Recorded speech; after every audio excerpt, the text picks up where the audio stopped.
Hello, people. Thanks for joining me for another video about Fender part swapping. My name's Scotty D, and this is a made in Japan Fender Jaguar. What we did is we took the Japanese neck and put it on a Squier limited edition Affinity Jaguar body. Now, the Squier body doesn't have the two electronic circuits that the standard Jaguar has. It just has the one circuit. It's a three-way switch, simple volume and tone. Two pickups, single coil. And what we're going to be doing today is putting in a kind of a humbucker into that guitar. And the other guitar is the 1994 Fender Stratocaster Squier Series. Now this one was made in Mexico, and it's had a lot of work done to it in its lifetime. This is where the Squier Series logo used to go, but it got sanded off. The thing that was really attractive about this guitar when it was purchased new was the bird's eye maple and figuring on the neck. It's a really nice, thin, and slim taper neck, a little bit smaller than your standard American Strat. What we're going to be doing today is changing out the body on this guitar. The problem is that when you dive down, the trem block hits the body. It's just not routed out good enough for the way I want it to play. So we'll be swapping the body. But first, let's swap out the pickup. We're going to use this dual rail pickup. It's just a cheap little pickup. Let's listen to the single coil.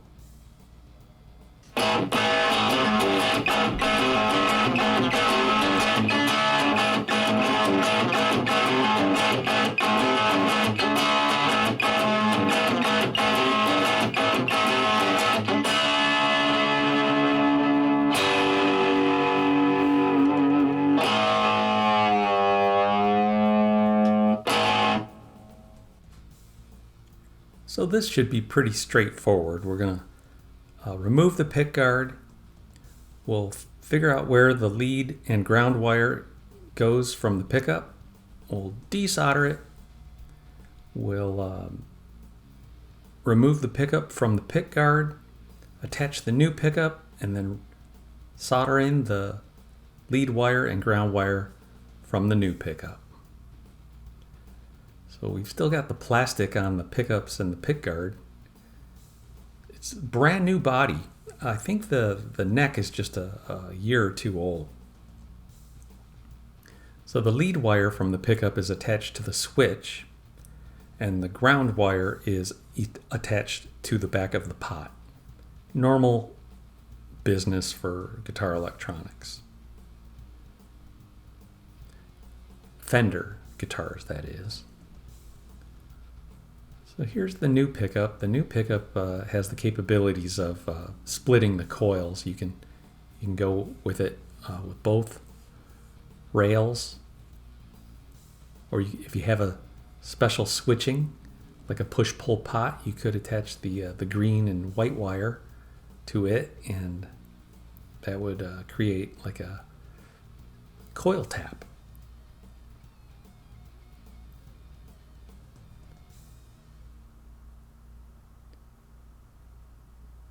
Put a little fresh solder on here. The old stuff isn't too bad, but I always like to put a little bit of fresh. And then these wires, we'll put a piece of heat shrink tubing over them. And we'll use the little heat shrink blower. Got a little heat gun that goes with this soldering station. It's very nice. So that was it. It was pretty easy. peel off the plastic before we put all those screws back in. And stuff everything back down in the cavity. We'll be ready to go in a sec.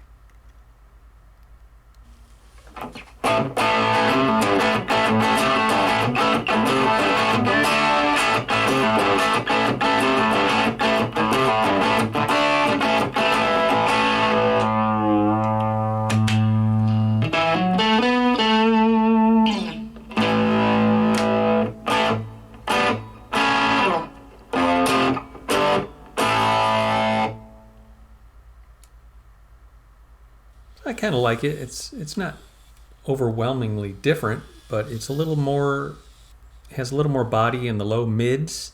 It's not as scooped out. Either way, this guitar has a unique kind of hollow sound to it. We'll see if I can use it in the studio somehow. But on to the 94 Strat Squire series. Look at these pickups. I've always loved them. They're really weird, but they're really hot. They're super shred. 1994 Inspector K. November 16th, 1994. Yep. Got this guitar in Redondo Beach, California. And then I soon moved to Anaheim, California, where I decided I couldn't stand the frets. One of the cabinet maker guys that I was selling wood to at the time told me about this place called Stuart McDonald. He said, call him up. They'll send you a catalog, and then you can call them up and place an order and buy some fretting material. So I did, and I still have all those tools. That's when I first started getting kind of serious about it. Fixing guitars. 1995, I want to say. Well, here's the new body.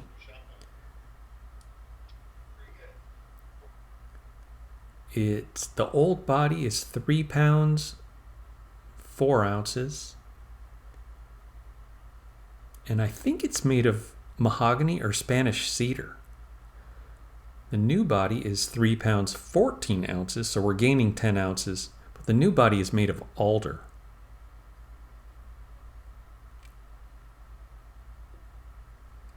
I took all the parts off the old one, we'll put them on the new one. We're going to have to modify some of the screw holes.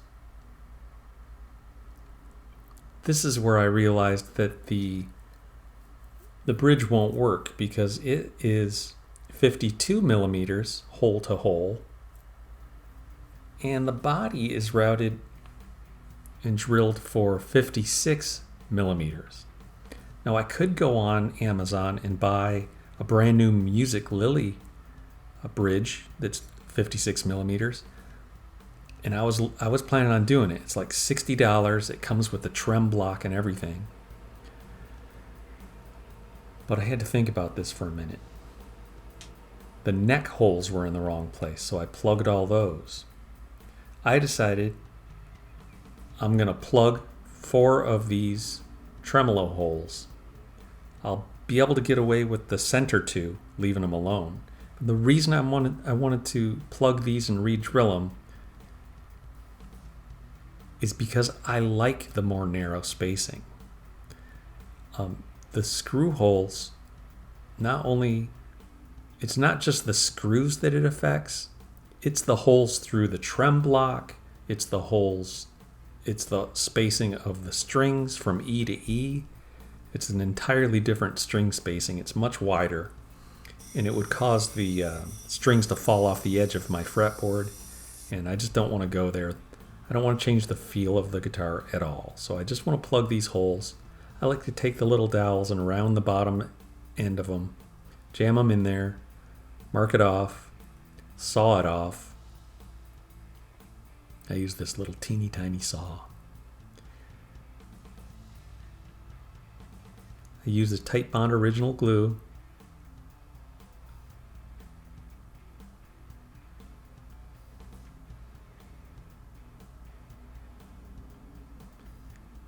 And I cut them off so they sit just below the surface.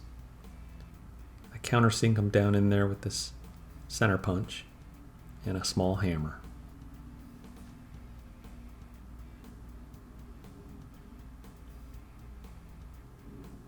Clean off the excess glue, and I set it aside for a few hours. I'll finish up with the remaining dowels, and then I'll come back and I'll fill in the tops with this black CA glue. It's the Glue Boost Fill and Finish Black. It has a medium viscosity.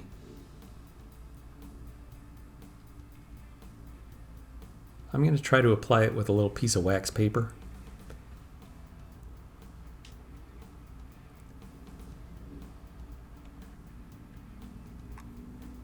I'll also use some of the Accelerate-Tol. It's a non-blushing spray accelerator.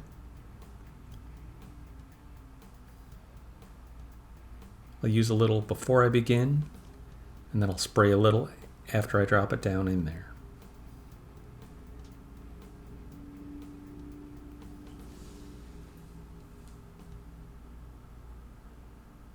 And it looks like the medium viscosity fill and finish black was a little too thick, so I mixed a little bit of the ultra thin with some black master tint, and that's where I got this thinner viscosity here. I'll use a combination of the two things. I'll also drop it into a couple of the pickguard screw holes that I had to fill in. So we've got a number of holes that don't line up. The pickguard screws holes don't line up with my pickguard. The tremolo screw holes and the neck screw holes aren't the same. There's a look at the Master Tint Black. So I'll continue dropping this in for a little while, accelerating as I go, and then once it cures, I'll be able to relocate the bridge.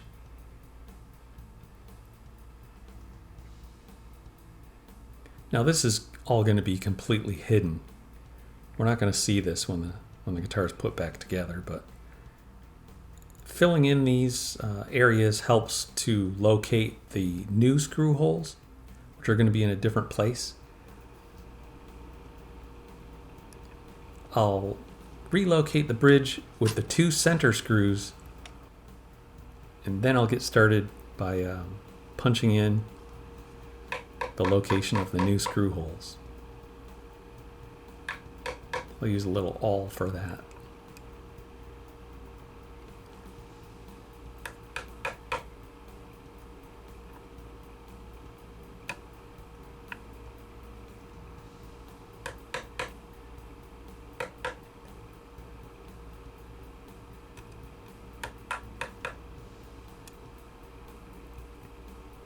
And then I'll use my small drill bit set that has depth stops. I'll start with a super small bit and work my way up as I go deeper.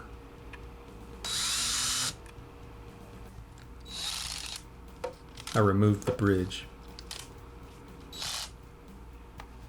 We'll go up another size on the drill bit to vacuum up some of this wood dust.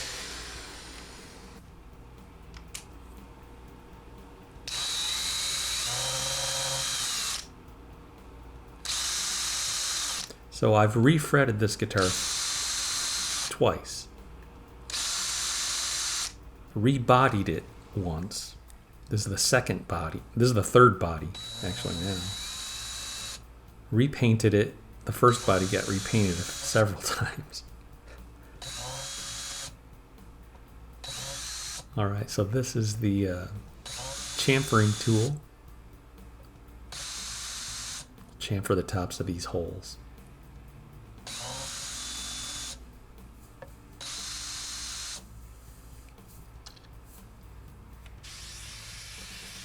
And there you can see the tremolo route, the back edge of it. If I want to widen that, I only have to deal with about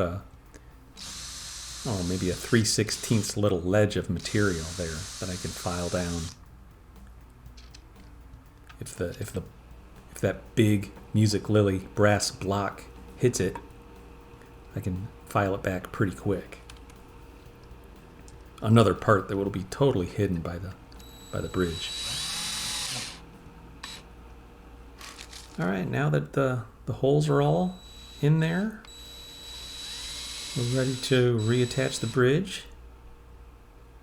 And then we'll reattach the springs in the back. We'll kind of put the pick guard in place with 1 or 2 screws.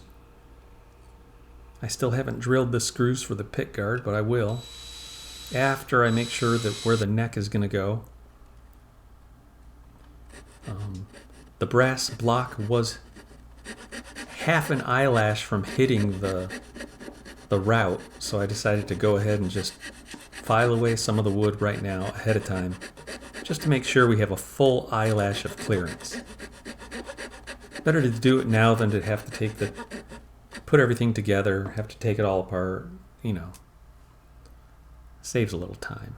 Also, I found out pretty quick that I no longer need to use my tapered neck pocket shim with this body. It must be routed a little bit different, which is cool. I'll hold the neck in place temporarily with this quick grip clamp, and I'll put 2 strings on it. That way I can see how close the E and the E are to the edge. We'll make sure everything is aligned properly, and make sure the high E especially isn't too close to the edge. Looks perfect. Now I'll be able to drill those neck screw holes. And I'm not too worried about the pole pieces lining up perfectly. It's good enough for me. We aim for progress here, not perfection. Oh, and this is where everybody's going to ask, why do you use a 12-foot drill bit? Come on, guys. It's not 12 feet long. It's 12 inches long. That's 1 foot.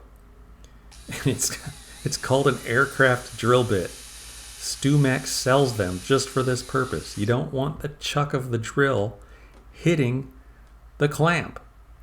This is also the same bit they sell when you're drilling your holes for the tremolo claw screws. You don't want the chuck of the drill spinning around and hitting the paint on the body. It's better to be safe than sorry when it comes to drilling holes around an already finished guitar. Use the long drill bit. Keep the chuck at a distance from the body. So that's the story. I know I'll still get a bunch of comments about it because people seem to listen or watch these videos without listening to the narration. Look down in the comments. You'll probably see some snarky comments about my drill. Anyways, guys, this is about the last thing I'm going to do before I put them strings on. Now, look at that clearance down there on that brass. Look towards the bottom of the screen. There's just a little bit of space before it hits that wood, but it's a good clearance there. It's probably 40 thousandths of an inch. 1 millimeter of clearance. It looks like there's hardly any clearance, but there is a little bit. All right, let's put in that G string. B string.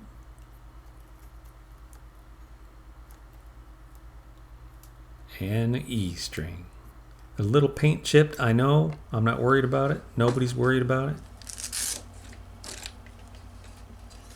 I get some people on here commenting about the tiniest little chips and dings, like they're just obsessing over me posting videos where these guitars aren't perfect. And I gotta say, if you're obsessing over other people's business that bad, you really should seek psychiatric help. It's not good for your spiritual health either to be trolling YouTube videos and commenting late at night, which is also going to mean that can affect your health. I hate to see people doing that kind of stuff to themselves. being guitar repair control freaks. It's not healthy.